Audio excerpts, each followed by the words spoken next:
இங்க நம்ம ஹீரோயின் திவ்யா ஒரு கால்களா இருப்பாங்க. அவங்க வாழ்க்கையில் நடந்த விஷயத்த பத்தி நினைச்சுக்கிட்டே கஸ்டமருக்காக வெயிட் பண்ணிட்டு இருப்பாங்க. நாளைக்கு முன்னாடி என்ன நடந்துச்சுன்னு காட்டுறாங்க. திவ்யா அவங்க பொண்ணு கூட ஜாலியா டான்ஸ் ஆடிட்டு இருக்காங்க. அப்ப கதவு யாரோ தட்டுற சத்தம் கேக்குது. போய் திறந்து பார்த்தா அவங்க ஹஸ்பண்ட் தான். திடீர்னு வந்திருக்கீங்க கேட்பாங்க. இல்ல எனக்கு கொஞ்சம் இங்க ஒர்க் இருந்துச்சு அதனாலதான் வந்திருப்பேன்னு அவர் சொல்லிருப்பாரு. சரி நான் டீ போட்டு எடுத்துட்டு வருவான்னு கேக்குறாங்க. அதுக்கு அவர் ரொம்ப நாள் ஆச்சு நான் நல்ல சாப்பாடு சாப்பிடணும் ஹோட்டலுக்கு போலாமான்னு கேட்பாரு. நான் வேணா சமைக்கட்டுமான்னு கேட்பாங்க. அதுக்கு அவரு நான் நல்ல சாப்பாடு சாப்பிடணும்னு சொன்னேன்னு சொல்லுவாரு.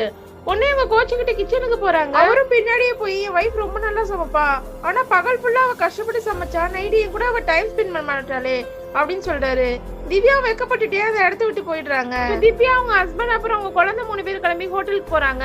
போய் சாப்பிடுற இடத்துலயும் திவ்யா சந்தோஷமா இருக்க மாட்டாங்க, ஒரு மாதிரி சோகமா இருப்பாங்க. ஆக்சுவலா அன்னைக்கு திவ்யாவோட பர்த்டேவா இருக்கும். அவங்களோட ஹஸ்பண்ட் விஷ் பண்ணியே இருக்க மாட்டாரு. அதை நினைச்சுதான் அவங்க சோகமா இருப்பாங்க. அப்ப திவ்யாவோட ஹஸ்பண்ட் பின்னாடி இருக்கவங்கள பார்த்து கை காட்டுறாரு. உடனே பர்த்டே சாங் ஓடுது. இதை பார்த்து திவ்யா ஷாக் ஆகி சுத்தி சுத்தி பாக்குறாங்க. அப்புறம் பார்த்தா ஒரு பர்த்டே கேக் வருது. அது ஹாப்பி பர்த்டே பொண்டாட்டின்னு போட்டு இருக்கு. திவ்யா இது எனக்கானு கேக்குறாங்க. அவங்க ஹஸ்பண்ட் ஆமான்னு சொல்றாரு. அதுக்கப்புறம் திவ்யாக்கா ஒரு ரிங் வாங்கிட்டு வந்திருப்பாரு. அதையும் அவங்களுக்கு போட்டு விடுறாரு. அன்னைக்குதான் அந்த வாழ்க்கையிலேயே அது மறக்க முடியாத நாளா இருக்க போதுன்னு திவ்யா அவங்க ஹஸ்பண்ட் கிட்ட சொல்றாங்க. சாப்பிட்டு முடிச்சதுக்கு அப்புறம் அன்னைக்கு நாள் ஃபுல்லா ஊர் சுத்திட்டு வீட்டுக்கு வராங்க 3 பேரும் பைக்ல. வெளியில ஒரு போலீஸ் பேரிகார்டு இருக்கும். அதை பார்க்காம அவர் அதை கிராஸ் பண்ணி வந்துடுறாரு. அங்க திடீர்னு ஒரே புல்லட் சத்தமா கேட்கும். என்னன்னு பாத்துட்டு இருப்பாங்க. ஆக்சுவலா அங்க போலீஸுக்கும் தீவிரவாதிக்கு ஒரு சண்டை நடந்துட்டு இருக்கும்.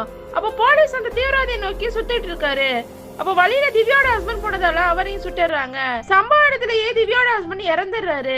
திவ்யா கண்ண முடிச்சு பாக்குறப்போ அவங்க ஹஸ்பண்ட் இறந்திருக்கிறத பார்த்து ஷாக் ஆகுறாங்க. குழந்தைய எழுந்து அப்பா எங்கன்னு கேட்டு அழ ஆரம்பிக்கிறாங்க. அதுக்கப்புறம் தான் திவ்யா ஒரு கால்களா மாறி இருப்பாங்க.